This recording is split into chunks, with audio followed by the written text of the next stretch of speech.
Madame, Monsieur, bonsoir, bienvenue aux 20 h. Météo France prévoit une nouvelle journée de canicule demain et maintient sa vigilance dans 7 départements du sud de la France. C'est la conséquence d'une réforme envisagée par le gouvernement. Les maisons de retraite pourraient augmenter leurs tarifs dès le début de l'année prochaine. Explications et réactions dans ce journal. À l'étranger, nous parlerons du retour de la violence en Irak. 2 camions piégés ont explosé aujourd'hui en plein cœur de Bagdad, faisant 95 morts et des centaines de blessés. Nous reviendrons aussi sur un phénomène qui prend des proportions inquiétantes, celui des fraudes à la carte bancaire. Aux États-Unis, un homme a été arrêté pour avoir piraté et revendu 130 millions de numéros de carte de crédit. Enfin, nous tenterons d'y voir plus clair sur l'affaire qui embarrasse au ministère de l'Éducation nationale. Les clientes présentes dans un supermarché lors d'une visite de Luc Châtel à propos des prix de la rentrée étaient en fait en service commandé. Le ministre affirme ne pas en avoir été informé et ce soir, la direction d'Intermarché endosse la responsabilité de cette initiative. On commence avec le record du jour, il faut le voir pour le croire. 46,5 degrés, c'est la température qu'il a fait aujourd'hui à Albi, dans le Tarn. Alors pour ceux qui sont dans cette région, rassurez-vous, cette situation ne devrait plus durer très longtemps. Météo France maintient pour demain son alerte à la canicule dans 7 départements, les mêmes qu'aujourd'hui, à savoir l'Ardèche, la Drôme, le Rhône, le Tarn-et-Garonne, la Haute-Garonne et le Vaucluse. Mais a priori, les températures devraient commencer à descendre dès demain soir. En attendant, dans le sud de la France, on se prépare à passer une nouvelle mauvaise nuit de sommeil. Pour exemple, à minuit hier soir, il faisait encore 26 degrés dans les rues de Lyon. Reportage Yvan Macot, Philippe Évêque. Sur les bords de Saône, la nuit a fait son apparition. Il est minuit passé, mais le thermomètre, lui, continue d'afficher des températures de journée. Tandis que la ville s'endort, quelques insomniaques se sont donné rendez-vous à la basilique de Fourvière. Délaissé par les touristes à 7 h, le repère est parfait pour attendre le marchand de sable. Personnellement, je dors pas. Non, je dors pas, il fait trop chaud. Alors on s'occupe. On va manger une bonne glace à Lyon et on prend l'air. Le problème, c'est que le corps a besoin de se refroidir en fin de journée pour se reposer. Aux urgences aujourd'hui, seulement quelques cas de déshydratation. Mais la nuit, on reste vigilant car la chaleur peut frapper à toute heure, surtout les personnes âgées. On peut se déshydrater même la nuit, même quand il n'y a pas de soleil. La personne qui est dans un lit, qui n'est pas mobile et qui ne peut pas boire par elle-même et qui est dépendante d'une personne qui va lui amener à boire tous les 3 h ou 4 h, ça peut entraîner une déshydratation. De l'eau et de la fraîcheur, une nécessité aussi pour les enfants. Il a beau être très tard, personne dans la famille ne peut dormir. Pas très envie de rentrer. Quand on sort la nuit, ici on est un peu mieux parce qu'on peut mettre les pieds dans l'eau. Mais à jouer les traînes tard, il faut bien quand même regagner la maison. Et là, toutes les astuces sont bonnes à prendre. Madame étend partout du linge mouillé quand monsieur pousse les meubles. On ouvre le tout. Et on a un peu comme maintenant, un tout petit peu de courant, très peu, malgré ça. Enfin, par des journées comme ça, à 34, 38 degrés, on a beau ouvrir, ça change pas grand-chose. Trop chaud. Trop chaud. Allez, courage, plus qu'une nuit de canicule avant de meilleures températures vendredi. Et puis, se coucher tard, c'est aussi ça les vacances. Et on va s'arrêter maintenant sur une conséquence indirecte de la chaleur, la pollution à l'ozone. C'est un mot et un mal qui revient régulièrement et pourtant il faut bien constater que personne ne sait aujourd'hui répondre à ce problème qui peut avoir des conséquences pour la santé publique. Tout au plus tentons de l'atténuer en limitant notamment la vitesse des voitures. Pour quel résultat ? On voit ça avec Frédéric Monteil, Isabelle Stess et Benoît Jourdain. 16 pics de pollution à l'ozone en Provence-Alpes-Côte d'Azur depuis début juillet. À Marseille, ceux qui ressentent le plus la pollution, ce sont les touristes.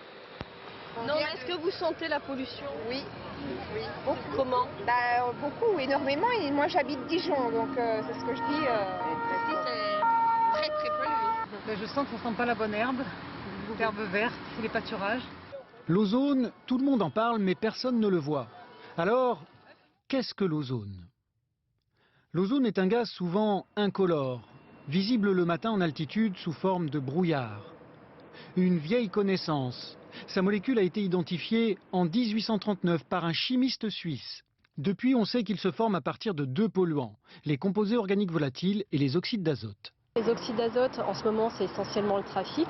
Les hydrocarbures, c'est tout ce qui est vapeur d'essence, les cols, les solvants, les détergents, tant d'usage domestique que d'usage industriel. Sous l'effet des UV, ces polluants s'assemblent pour former l'ozone, d'où une pollution estivale. Y a-t-il un danger pour la santé? L'ozone provoque des irritations au nez, aux yeux, à la gorge. Il peut engendrer des toux, des essoufflements, des crises d'asthme.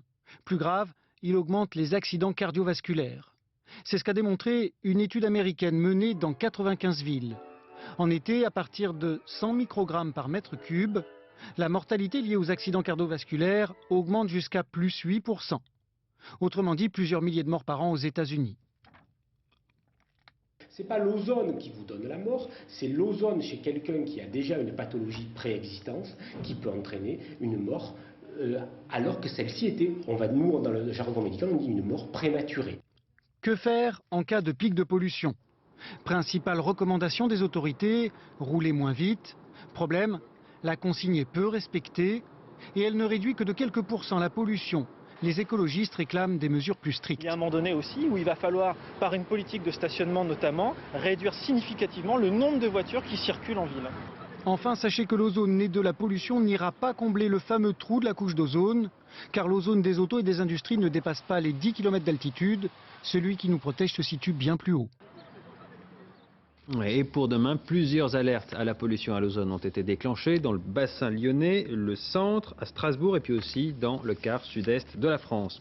Alors pour revenir à la canicule maintenant, dans ces cas-là, une seule solution, grimper en altitude. En été, ceux qui partent à la montagne ont l'impression d'être un peu décalés, mais pour cette semaine, du coup, c'était plutôt bien vu. Reportage dans les Alpes de Haute-Provence, Nathalie Jourdan, Olivier Prédhomme. Des vagues, des galets, du sable, bienvenue à la montagne. Vous vous baignez? Non. Non. Pourquoi? Non. Je pense qu'elle est un peu fraîche quand même. 17 degrés dans la rivière, on y fait trempette, mais pas longtemps. Quelques centaines de mètres plus haut, à 2375 mètres exactement, l'herbe est sèche, le thermomètre affiche 20 degrés. C'est la ruée des VTT. C'est pas trop chaud sous le casque? Non, il fait pas trop chaud, c'est impeccable. Par rapport en bas qui fait presque 12 degrés d'écart. Sur la journée il fait bon donc c'est mieux. Puis aussi pour le paysage quoi. On trouve des marmottes et tout quand on roule, c'est sympa. 32 degrés sur le littoral azuréen aujourd'hui, les baigneurs ont préféré jouer aux randonneurs. Et on est au frais, on est bien, parce que nous on habite Cannes et il fait une chaleur terrible là-bas.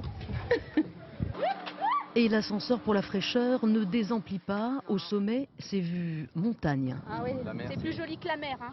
Vous avez de la crème à bronzer, des choses comme ça? Oui, un petit peu, on en a, oui, parce que les coups de soleil, on les prend quand même à la montagne. Demain, la météo prévoit 1 à 2 degrés supplémentaires sur la Côte d'Azur. En altitude, ça va encore bouchonner sur les sentiers. Ouais, canicule oblige, on parle beaucoup de maisons de retraite depuis quelques jours, mais pour les pensionnaires, le vrai coup dur à venir pourrait ne pas tomber du ciel, mais d'un projet de décret du ministère du Travail. Cela n'a rien à voir avec la météo, il s'agit de modifier les règles de gestion financière dans ces établissements, avec un risque à la clé, celui de l'augmentation des tarifs, et ce, dès le 1er janvier prochain. Nolwenn Hervé, Philippe Jasselin. Cette maison de retraite de Meaux accueille 153 pensionnaires. Les prix varient selon les ressources et le degré de dépendance. Paralysée à 80%, Odette doit débourser 3 000 € par mois. Quand elle apprend que les tarifs pourraient encore augmenter, elle s'insurge. Les bras nous en tombent et puis on fait la révolution, on prend des pancartes. Ça suffit comme ça, je ne peux pas être augmentée. Ça suffit comme ça. Actuellement, une maison de retraite fixe librement son budget. Il est ensuite validé par les pouvoirs publics. Si le projet de décret actuel aboutit, une nouvelle tarification sera créée et les aides publiques pourront être diminuées. Dangereux pour le directeur, il craint d'être obligé d'augmenter les tarifs d'hébergement pour compenser. Si je veux augmenter les produits de façon à augmenter la qualité de confort dans la maison, renouveler le matériel, éventuellement essayer de gratter un poste supplémentaire, hein, eh bien j'ai tout intérêt à prendre des gens payants. Les gens payants, c'est-à-dire ceux qui ne touchent aucune aide sociale. 40% des pensionnaires dans cette maison. Mais le gouvernement se veut rassurant, l'éventail des tarifs aura ses limites. Et vous savez que le tarif hébergement, il est quand même réglementé. Les augmentations sont elles aussi réglementées, donc les directeurs ne font pas ce qu'ils veulent. Il y a en France 685 000 personnes âgées qui vivent en maison de retraite. Elles déboursent en moyenne entre 1 500 et 4 500 € par mois pour leur hébergement. Il y a bien eu bavure, c'est la conclusion de l'enquête de la police des polices sur des heurts qui avaient opposé les forces de l'ordre à des manifestants à Montreuil en Seine-Saint-Denis le 8 juillet dernier. Un homme qui s'opposait à l'expulsion des occupants d'un bâtiment désaffecté avait perdu l'usage d'un œil après avoir reçu un projectile de flashball. Eh bien, selon le rapport de l'IGS, le policier n'a pas respecté les règles d'utilisation de cette arme. 3 membres présumés de l'organisation séparatiste basque ETA ont été arrêtés ce matin à l'aube dans les Alpes françaises. Un peu plus tard, c'est une cache d'armes qui a été découverte dans les Pyrénées. Ce coup de la police française est salué ce soir par les autorités espagnoles qui estiment qu'avec cette arrestation, l'organisation terroriste a été touchée au cœur de son appareil militaire. Pierre Monégier. Depuis un mois, il séjournait dans cette station de montagne, au 13e étage de cet immeuble occupé par des touristes, mais aussi, selon le gardien, par des policiers en planque. À 6 h ce matin, les hommes du raid donnent l'assaut. On s'est demandé ce qui se passait, quoi, en fait. Après, on a su que c'était le GIGN qui est arrivé, qui avait emporté 3 Espagnols. Elle a claqué la porte, elle a eu peur. Oh, ouais, c'est-à-dire que j'ai vu des hommes cagoulés dans le couloir. Les 3 hommes arrêtés sont soupçonnés d'appartenir à l'organisation séparatiste basque ETA. Sur eux, les policiers retrouvent des armes, des faux papiers et dans l'appartement, 42 détonateurs ainsi que des explosifs, prêts à l'emploi. Quelques heures plus tard, dans les Pyrénées, une autre cache est découverte, contenant cette fois plus de 100 kilos d'explosifs. Ces 2 coups de filet seraient liés, selon le gouvernement espagnol, qui affirme avoir mis la main sur les gardiens de l'arsenal d'ETA. Il s'agirait des responsables logistiques, c'est-à-dire des personnes chargées de fournir des armes, des munitions et des explosifs aux commandos d'ETA. Les suspects pourraient être liés aux récents attentats qui ont frappé l'Espagne, devant cette caserne de Burgos fin juillet, puis sur l'île de Majorque, où 2 gardes civils avaient été tués. En 40 ans, l'ETA est soupçonné d'avoir tué 828 personnes. Au moins 95 morts et plus de 560 blessés, c'est le très lourd bilan de 2 attentats aux camions piégés qui ont eu lieu aujourd'hui en plein cœur de Bagdad. Ce sont des symboles du pouvoir qui étaient visés, les ministères des Affaires étrangères et des Finances. La date aussi était symbolique. Cette journée meurtrière intervient 6 ans, jour pour jour, après l'attaque contre le siège des Nations Unies à Bagdad qui avait fait 22 morts, dont le haut commissaire de l'ONU à l'époque. Sur l'autre front maintenant, en Afghanistan, c'est un immense pari qui est en train de se jouer. Le pari d'une élection présidentielle dans un pays en guerre. Les talibans ont prévenu, chacun des 7000 bureaux de vote sera une cible d'attentats potentiels. Autant dire qu'à la veille du scrutin, Kaboul ressemble ce soir à un immense camp retranché. Sur place, Dorothée Olyric, Mathias Second. Les rues de Kaboul sont quadrillées par la police afghane. Les forces spéciales arrêtent les véhicules suspects. Après, c'est une histoire de flair. Il faut détecter la nervosité d'un conducteur ou le regard fuyant d'un passager. Les policiers cherchent des kamikazes. On nous a dit qu'il y aurait une 60aine de kamikazes actuellement dans Kaboul. Ce matin, on a arrêté 2 talibans et on en a tué un 3e. Dans le quartier populaire de la Grande Mosquée, ce n'est pas l'affluence habituelle. À J-1, beaucoup de Kaboulis ont choisi de rester à la maison. La peur sans doute des menaces proférées par les talibans qui ont juré d'attaquer les bureaux de vote la veille et le jour du scrutin. Qui n'a pas peur des attentats kamikazes en ce moment ? Quand on part de chez nous le matin pour gagner quelques sous, eh bien on n'est pas sûr de rentrer vivant le soir. Quelqu'un peut très bien ramener notre cadavre à notre femme et à nos enfants. Les talibans viennent mettre la pagaille en ville. Mais le peuple est fatigué. Après 30 ans de guerre, on veut passer à autre chose. Malgré la peur, la plupart des gens que nous rencontrons affirment qu'ils iront voter. Les femmes, pour leurs droits si longtemps bafoués. Les hommes, pour construire un nouvel Afghanistan. On veut un président qui sauve le pays. Il faut aussi reconstruire, refaçonner notre ville. Regardez ces misérables gens avec des charrettes, comme au Moyen-Âge. Il nous faut construire un avenir dans la paix et avec du travail pour tous. En attendant le vote, la vie continue. Aux enfants, l'innocence et à leur mère, le rêve encore caché d'un avenir meilleur. Et en direct de Kaboul, on retrouve Dorothée Olyric. Bonsoir Dorothée. Malgré l'insécurité, on l'a compris, ce vote est très important et en particulier pour la communauté internationale. Oui, alors il faut savoir que ce vote déjà aura un sens si la participation est importante. Lors des premières élections présidentielles en 2004, il y avait eu 75% de participation. Et si ce n'est pas le cas, c'est déjà une première faiblesse dans ce scrutin. Deuxièmement, il y a effectivement beaucoup de risques de fraude.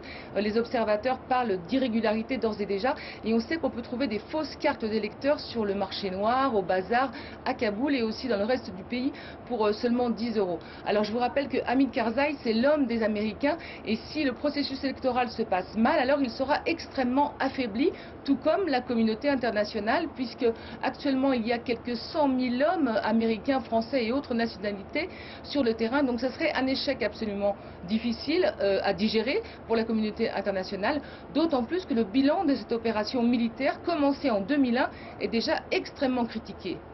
Merci Dorothée. Et puis le début du scrutin, ce sera donc demain. Ont-ils parlé du cas de Clotilde Reiss? On ne le sait pas pour l'heure. Le président syrien et son homologue iranien se sont entretenus cet après-midi à Téhéran. Officiellement, le Syrien Bachar el-Assad est venu féliciter Mahmoud Ahmadinejad pour sa réélection. Mais on sait aussi que la Syrie a été très impliquée dans la libération sous caution de la jeune Française. La clé de sa libération totale pourrait d'ailleurs se trouver à Damas, où le régime syrien cherche à gagner en respectabilité vis-à-vis de la communauté internationale. 130 millions de numéros de carte de crédit piratés, c'est du jamais vu dans l'histoire de la fraude à la carte bancaire. Aux États-Unis, Albert González, jeune hacker de 28 ans, fait la une des journaux. Depuis qu'il a été arrêté, il a commencé à expliquer son mode opératoire. Il y a de quoi, vous allez le voir, faire trembler sur ses bases le système commercial mondial. Gérard Grisbeck, Laurent Desbois. Il est le nouveau champion des pirates, toute catégorie. Albert González, 28 ans, déjà en prison depuis l'an dernier, pour avoir détourné plus de 40 millions de comptes bancaires. Aujourd'hui, il a triplé la mise, 130 millions. Sa spécialité, pénétrer les réseaux et y placer des mouchards. Particulièrement doué pour cela, il est aussi un personnage trouble. Arrêté une première fois en 2003, il accepte de collaborer avec la police, mais l'agent reste double, il informait encore ses anciens complices. Le pire, on ne l'a appris qu'hier, Albert González se rendait dans ses boutiques pour identifier les types de terminaux de paiement. Des logiciels espions volaient les informations bancaires des clients qu'il vendait ensuite à l'étranger. Aujourd'hui, Albert González risque la prison à vie. L'Amérique découvre aujourd'hui combien elle est vulnérable. Cette petite carte bancaire qui, ici plus qu'ailleurs, symbolise la réussite et le progrès, provoque depuis hier quelques sueurs froides. Et alors en France, on pense souvent être à l'abri de ce genre de fraude grâce à la carte à puce qui n'existe pas aux États-Unis. Eh bien, il ne faut pas s'y fier. Les arnaques à la carte bancaire progressent aussi chez nous. Sur les 12 derniers mois, la police et la gendarmerie en a relevé officiellement 53 000. Franck Genozo, Zidenberkus. Plus de 50 000 Français attaqués chaque année, et pas des moindres. En octobre dernier, Nicolas Sarkozy porte plainte. Son compte bancaire a été piraté. Cette fois, les fraudeurs sont arrêtés en moins de 2 mois. Habituellement, seule une attaque sur 6 est élucidée. La traque s'organise ici, à Nanterre, où des policiers sont chargés de débusquer les cyber-escrocs. L'an dernier, les pirates ont détourné plus de 320 millions d'euros grâce à des cartes frauduleuses. Ils s'en procurent parfois plusieurs milliers. Donc ces numéros, une fois négociés, vont être parfois revendus par lot. Donc on est vraiment sur un marché financier. Il y a la vente en gros, en demi-gros et puis ensuite au détail. Le piratage d'une carte au distributeur est en passe de devenir obsolète. Le décryptage et la revente des numéros se font de plus en plus sur Internet, le nouveau repère des fraudeurs. Pour la Banque de France, les paiements sur le net ne seront jamais sûrs à 100%, même si de nouveaux moyens de contrôle pourraient bientôt voir le jour. La Banque de France a demandé aux banques de mettre en place des solutions qui permettront d'utiliser un code confidentiel pour payer sur Internet. Donc très bientôt, on aura le même niveau de sécurité et on pourra avoir des paiements complètement sécurisés. Pour traquer les sites Internet peu fiables, un portail est désormais à la disposition des consommateurs, internet-signalement.gouv.fr. Si votre compte est piraté, sachez que vous disposez de 70 jours pour le signaler à votre banque, qui se doit de vous rembourser intégralement dans un délai d'1 mois. Les mousquetaires ont-ils fait trop de zèle? C'est en tout cas ce qu'affirme ce soir le groupe Intermarché qui endosse la responsabilité d'une mise en scène lors de la visite lundi du ministre de l'Éducation nationale dans un de ses supermarchés. Luc Châtel, suivi par des journalistes, était venu pour parler des prix de la rentrée qui baissent. Et dans les rayons, il était tombé sur des clientes très satisfaites mais pas vraiment très spontanées. Jeff Wittenberg, Pascal Caron. C'était un peu trop beau pour être vrai. Un lundi en plein mois d'août, des mères de famille qui se ruent sur les fournitures scolaires. Mieux, sur le rayon recommandé par le ministère de l'Éducation. Plus fort encore, au moment précis où le ministre en personne visite la grande surface. Est-ce que vous connaissez l'opération Les Essentiels de la rentrée? Oui, c'est vrai qu'il y a l'essentiel. Le dialogue n'avait rien de spontané et les clientes n'en étaient pas. Intermarché l'a reconnu officiellement.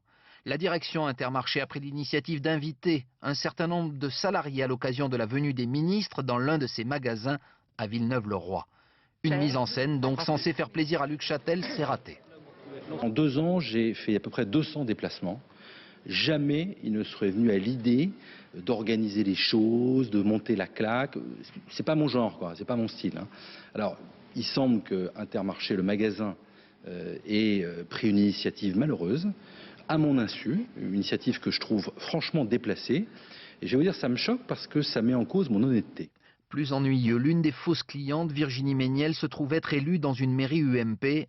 Coïncidence, plaide Intermarché. Elle est salariée de notre entreprise. On a appris, en lisant les journaux comme tout le monde, qu'elle avait une appartenance politique, paraît-il, UMP.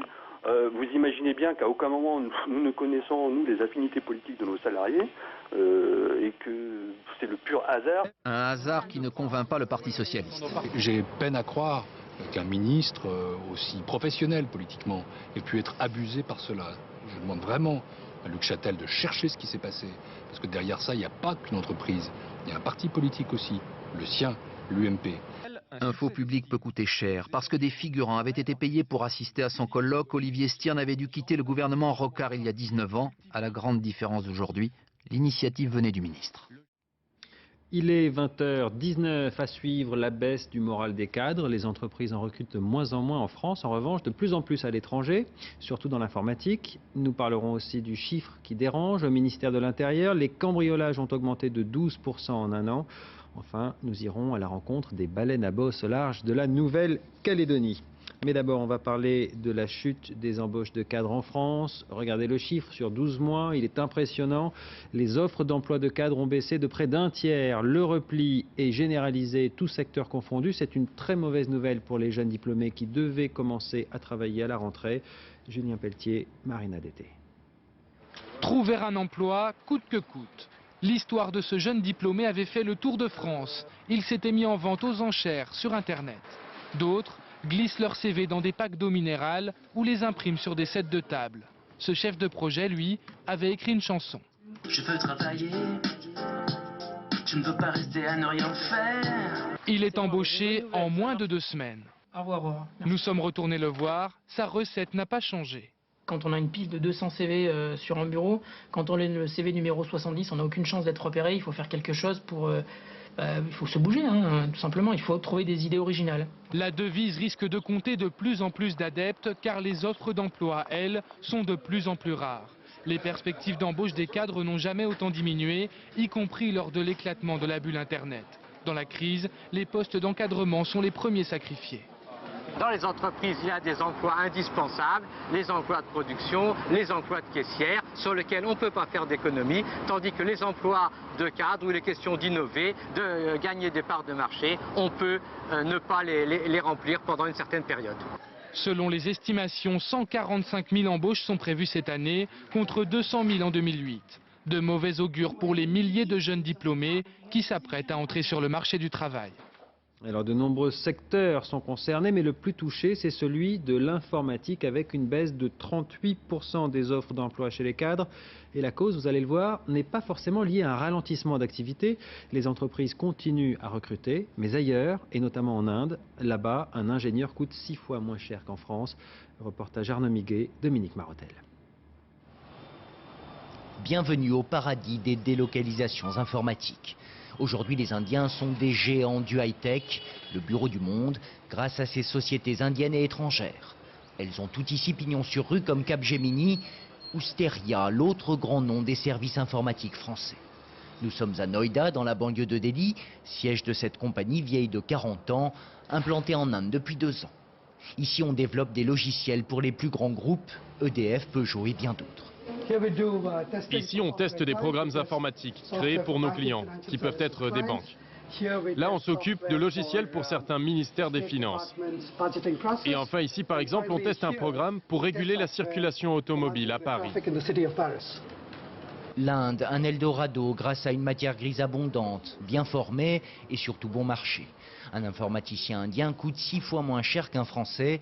Salaire de base annuel 6 000 € contre 35 000. L'avantage compétitif est certain. À la vitesse où vont les choses, Teria aura bientôt plus d'employés en Inde que dans l'Hexagone.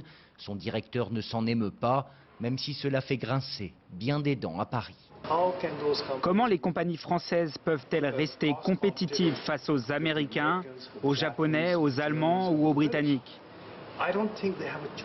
Elles n'ont pas d'autre choix que de s'appuyer sur les atouts de l'Inde. Et dans le contexte économique actuel, l'Inde tire encore un peu plus son épingle du jeu. De plus en plus de sociétés, nous dit-on ici, sont prêtes à délocaliser. Selon une étude récente, le marché des services potentiellement délocalisables représente une manne de 200 milliards d'euros. On estime qu'un dixième seulement de ce marché est véritablement exploité. L'Inde a donc de beaux jours devant elle. Autre chiffre qui inquiète, c'est celui de l'augmentation spectaculaire des cambriolages. Dans les habitations principales, le phénomène a progressé de 12%, avec, vous le voyez, plus de 160 000 cambriolages sur un an. On est donc sur un rythme effarant d'une effraction toutes les 3 minutes. Ce sont les habitations des villes qui sont principalement touchées. Aurélia Guillemin, Fanny Stenler, Vincent Barral. Cathy Chelali n'est plus jamais vraiment confiante quand elle quitte son appartement.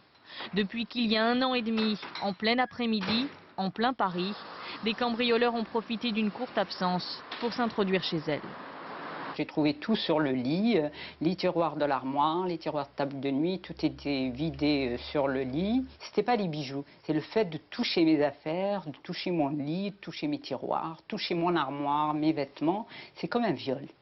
Les cambrioleurs ont été surpris par le fils de la victime. 2 très jeunes filles, dont une faisait le guet en bas de l'immeuble pendant que l'autre remplissait les sacs. Sur place, les policiers n'ont pas été surpris. Ils m'ont dit c'est toute une organisation, c'est des hommes qui viennent avant, ils ouvrent les portes et ils partent, ils laissent les jeunes filles mineures voler et elles volent que les bijoux et l'argent. Une organisation et des vols en série. La même semaine, plusieurs habitants du quartier ont connu le même sort. 5, 10, parfois 20 cambriolages en quelques jours et sur un périmètre réduit. C'est souvent la règle. On a affaire à ce qu'on appelle des équipes qui vont comme ça, entre guillemets, faire des razzias de cambriolage dans les habitations. Et c'est pour ça d'ailleurs que dans un département, on peut avoir une très forte hausse des cambriolages dus à cette équipe, mais également, si cette équipe est interpellée, une très forte baisse.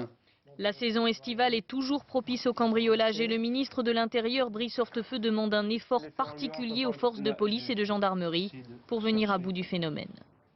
On l'a appris tout à l'heure, 2 jeunes hommes d'une vingtaine d'années ont été interpellés près de Toul, en Meurthe-et-Moselle. Ils sont soupçonnés d'avoir dégradé la nuit dernière une mosquée en recouvrant notamment les murs de tags xénophobes et racistes. On va prendre un peu l'air maintenant. On va partir au large de la Nouvelle-Calédonie sur la route des baleines à bosse. Chaque année, à cette période, elles migrent de l'Antarctique vers les eaux plus chaudes du Pacifique. C'est une attraction touristique dans la région, mais tout le monde n'a pas la chance de croiser leur chemin. Jenny Briffa et Guillaume Lemoine ont eu ce privilège. À l'extrême sud de la Nouvelle-Calédonie, entre lagon et océan, un catamaran plein de chercheurs de baleines à bosse. La course contre la montre commence pour les touristes métropolitains. Ils ont une journée pour voir les cétacés. Mais pour les trouver dans le Grand Bleu, encore faut-il les reconnaître. Et là, regarde, c'est la maman et son bébé. C'est son bébé? Oui, c'est son bébé. Et le papa, il est où? Le papa, peut-être pas très loin. Après 2 heures de navigation, souffle. À une 50aine de mètres du bateau, les baleines se montrent enfin. Là. Ah oui, je le vois. Le souffle là. Chaque année, les baleines à bosse remontent de l'Antarctique pour mettre bas dans les eaux calédoniennes nettement plus chaudes, mais aussi pour faire le show. Cette masse qui se soulève de l'eau, qui plonge, c'est merveilleux. Voir un si gros animal dans un si grand espace et on se sent tout petit. Surtout quand elles s'approchent à quelques mètres du bateau. 25 tonnes chacune, une bonne douzaine de mètres de long, des mensurations monstrueuses qui n'empêchent pas de jouer les acrobates. On pense que oui, c'est en fait un mâle qui saute pour impressionner une femelle qui est aux alentours. Tout à l'heure, il y avait un groupe de 3. Donc il est possible que c'était une femelle avec 2 mâles qui lui faisaient la cour. Plus les baleines roulent des mécaniques et plus les touristes jubilent. La journée leur a coûté 70 €. Il y a aussi le voyage jusqu'en Nouvelle-Calédonie, 1500 €. Une somme vite oubliée quand ce géant des mers vous salue. On va rester en mer avec la solitaire du Figaro. Elle a été décidément très disputée cette année jusqu'à l'arrivée. Nicolas Luven qui a damé le pion au plus grand. C'est un sujet de Christophe Duchiron. Pour ainsi dire, Nicolas Luven a changé de dimension. Puisqu'en un mois de course, on est passé du petit Nicolas au vainqueur de la solitaire du Figaro. On est passé de la limonade au champagne. Désormais, le petit Nicolas joue dans la cour des grands. C'était inespéré, c'est super. La bagarre a été intense jusque dans les derniers milles avec mes concurrents, donc c'est parfait. Dans la solitaire du Figaro, vu que les bateaux de 10 mètres sont tous les mêmes, c'est le marin qui fait la différence. Souvent une toute petite différence, car ces gars-là se battent à vue comme des chiffonniers, à coups de petites minutes et de grosses secondes. Aujourd'hui à Dieppe, Antoine Coche a remporté l'étape, partie de Dingle en Irlande dimanche dernier. 5 minutes plus tard, en 4e position, se pointe Nicolas Luven, qui possédait assez d'avance au classement général pour remporter l'épreuve. Il domine Yann Eliès, Armel Lecléache ou Michel Desjoyaux, tous d'anciens vainqueurs. Travail, un peu de réussite, beaucoup d'engagement et le voilà sur la première marche du podium. C'est tout à fait mérité parce qu'il a super bien navigué sur les 4 étapes. Figaro-ci, Figaro-là, ceux qui ont inscrit leur nom au palmarès de cette course exigeante font la pluie et le beau temps plus tard sur tous les océans du monde. À 26 ans, Nicolas Luven a encore le temps et déjà beaucoup de talent. On va partir maintenant à Berlin au championnat du monde d'athlétisme. Dans le 200 mètres d'abord, le Jamaïcain Usain Bolt maintient la pression sur ses adversaires. Il s'est qualifié tout à l'heure pour la finale en 20 secondes et 8 centièmes, sans surprise. En revanche, le 4e est David Allert. C'est un Français, il n'était pas forcément attendu, mais sa 4e place lui permet de se qualifier lui aussi pour la finale. Et puis, autre Français en finale, dans le 400 mètres cette fois, c'est Leslie Jones qui a fait une superbe course, le détenteur du record de France, qui a fini aussi 5e aux Jeux Olympiques de Pékin dans la discipline, s'est qualifié tout à l'heure en 44 secondes et 80 centièmes. C'est son meilleur temps de la saison, autrement dit, il a été bon et au bon moment. Fin de ce journal, merci de l'avoir suivi. Tout de suite, c'est la météo avec Tania Young à 20h35. Passé trouble, votre film policier avec Marie-Christine Barrault. Demain à 13h, vous retrouverez Nathanaël de Rinxin. Pour ma part, je vous donne rendez-vous à 20h. Excellente soirée sur France 2.